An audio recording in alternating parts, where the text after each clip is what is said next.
Hello and welcome to another edition of Ask Ben W, the video series where I get to tackle exactly one question as I walk from my parked car to my office in Denver Public Schools.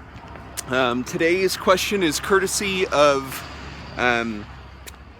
a workshop that I have been attending. It's an 8-day workshop throughout this year on cognitive coaching, and we had day 5 yesterday, and it was the morning was great. It was a review of the first 4 days, and we talked a lot about reflection and planning, and what great conversations look like, and just making sure that we're really solid on the process of mediating someone else's thinking. And then in the afternoon, we pivoted a little bit to talk about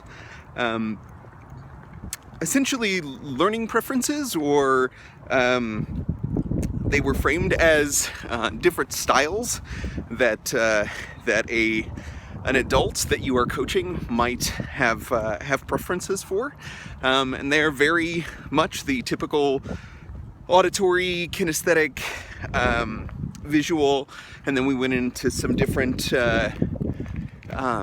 preferences for the way in which you process information and things like that.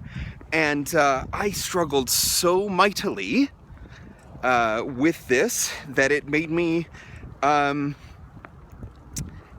to get up and leave just a half hour early. But I was struggling so mightily with the fact that this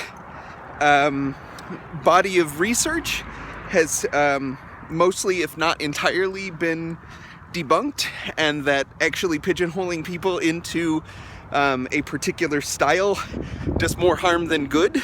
Understanding who they are is always a good idea, and having them understand themselves is a really strong way of approaching problem resolution, or the ways in which you want to be coached. And so the question, and this is a rather long sort of way of getting there, but the question that I have is, what is your responsibility to speak up when what is happening in front of you or around you is maybe doing more harm than good, is doing something that actually will cause poor outcomes for teachers and leaders, or has been sort of widely debunked in a lot of ways. And so I yesterday did not speak up. I could have referenced some of the research that's been out there for at least the last half dozen years on why this sort of methodology of pigeonholing people into a specific style is detrimental for students and for adults. And so I didn't. And I guess one of the reasons why I didn't is that I did not feel as though it was my place. And also the conditions within the space were not ripe for a debate. We're not ripe for, sort of calling this into question, because I believe very deeply in the ways in which mediated thinking and cognitive coaching actually do work. And so, for me to pick apart just this one element and say, this doesn't work for me, or this doesn't, fit with what I know from research, which is other people's research. It's not my own research. And so I made the choice to, I guess, vote with my feet, rather than sort of speaking it up and changing it for others, or calling it into question for others. And I'm not sure that was the the right decision necessarily, but I was able to justify it to myself okay, I guess. And I guess that the question lingers, you know, when do I have a responsibility to speak up and to try and change minds or change positions?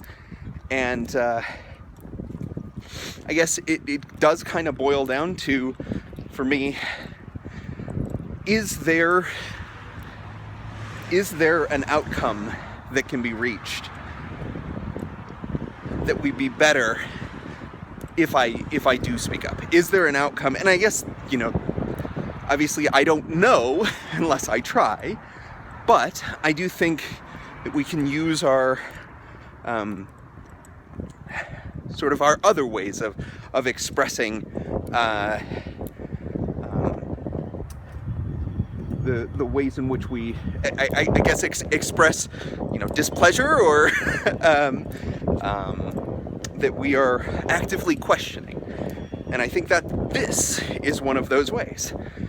By actually recording and sharing your thinking, and by actually coming up with a cogent argument. I'm not sure that that's what this is, but coming up with some kind of strong sense of, hey, I'm not sure that what we did was right, and I'm not sure that what we are doing is going to lead to the best outcomes for kids and adults.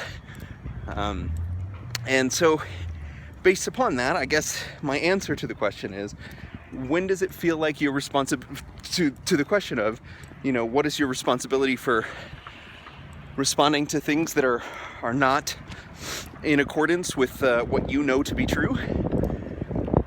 I think you have the responsibility to do so. You may not have the responsibility to do so in that moment, especially if you don't see the outcomes changing, but you do have a responsibility to respond.